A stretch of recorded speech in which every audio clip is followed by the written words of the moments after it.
Managing your time effectively can be a challenge when you're studying, especially if you have work or family commitments to balance. And often, time management is the key factor to successful study outcomes. But with a little planning and thought, it's all entirely possible. So what are some of the time management techniques that you can use? To find out more, I'm joined by Renee Leilani. Renee, can I start by asking you, how good are you at managing your time? At this point in my degree, I've become pretty good at managing my time. I made sure that I was familiar with all the tools that are available to Griffith students.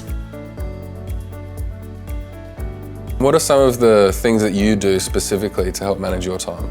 Before I started uni, I made sure I watched all the resources that are available through the Griffith Uni Library website. And it had things like time management, how to schedule, and just how to really plan effectively. And all of those resources really set me up effectively to do well in my degree. So what are your top tips for effective time management? My first top tip is to do a time audit on your life, just so you're aware of how long it takes you for things like work, at-home commitments, and study as well. Balancing our studies with the other aspects of life is one of the most important aspects for student success.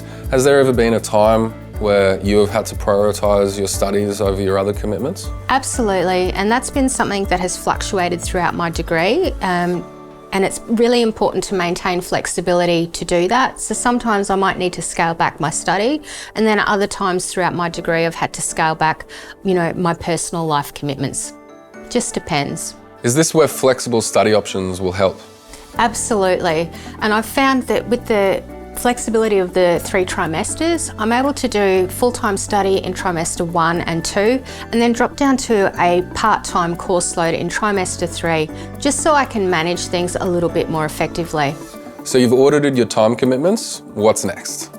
It's really important to take a long-term view. So about a week or 2 weeks before the trimester actually starts, I always get a wall planner and I map out my long-term dates of things like exams, assessments, and make sure they're all colour-coded too. And then I park that right behind my monitor so that I see it every day when I'm sitting at my desk. That can also help me identify any potential future peak times that may occur that may, coincide with the study, and just to make sure that nothing's clashing as well, which is really important. That way you can maintain your flexibility as well. And again, we can stay on top of that work-life study balance. Absolutely, which is so important. So I really like your idea of understanding the bigger picture before diving into the details. What are some of the things that you do on a week-to-week basis?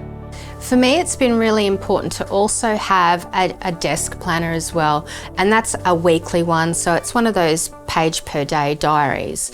Specifically within that weekly diary, I have things like my work commitments, when my lectures, tutorials are, any kind of home commitments as well, just so everything's streamlined and running in accordance with that long-term wall planner as well. So we've talked a little bit about your weekly strategies of how you can stay on top of your work and things like that with your planners and that kind of thing, but what about on a day-to-day basis? What are the things that we do there?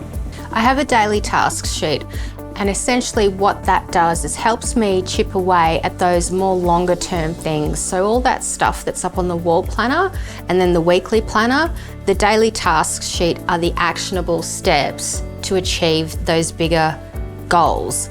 And this also helps manage stress, but keep on top of things like my readings for my lectures and prepare for the exams.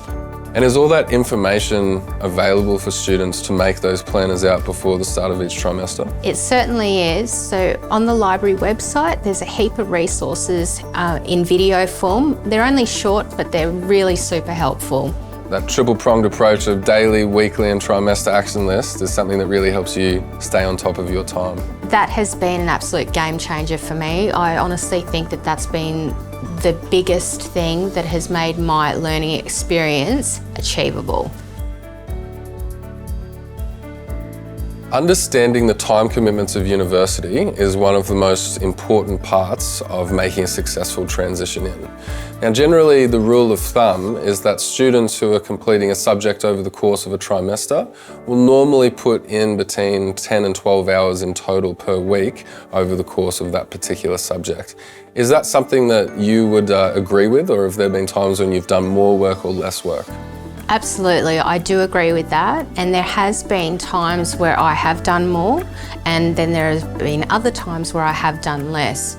And what I have found is, if you're new to uni, you haven't studied for a while, you really need to be aware to give yourself a little bit more extra time to get through stuff without that extra pressure of getting it done within, 5 hours or whatever.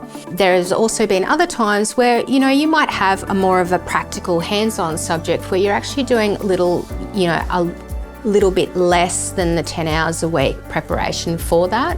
So it just depends on what you're doing. But it's really important to be mindful that sometimes you will spend a lot more time, especially around periods where you've got a heap of assessments due, because sometimes you do have maybe 2-3 assessments due within a couple of weeks of each other. That's where that wall planner would really come into effect there, I imagine, because you'd see exactly what was on the screen when you would have your each commitment. Absolutely, no nasty surprises. Any other final tips? Just as important as my time management stuff is to make sure you've got all your folders set up in your OneDrive for each subject before you start. So have little folders like assessments, readings, notes, just so everything's really well organised. That way you can also start preparing for your exams as well. University study can be one of the most rewarding parts of life, but of course sometimes it can be a little bit stressful. What are your thoughts on that? Yeah, at times I have found it to be stressful, but it's really important to just be kind to yourself and go at your own pace, because study's not a race. Renee, that's such a great tip to share with students who are looking at transitioning into university studies. And I'd really like to thank you for making the time today to share some of your experiences with us. Thanks, Joe. It's been my pleasure.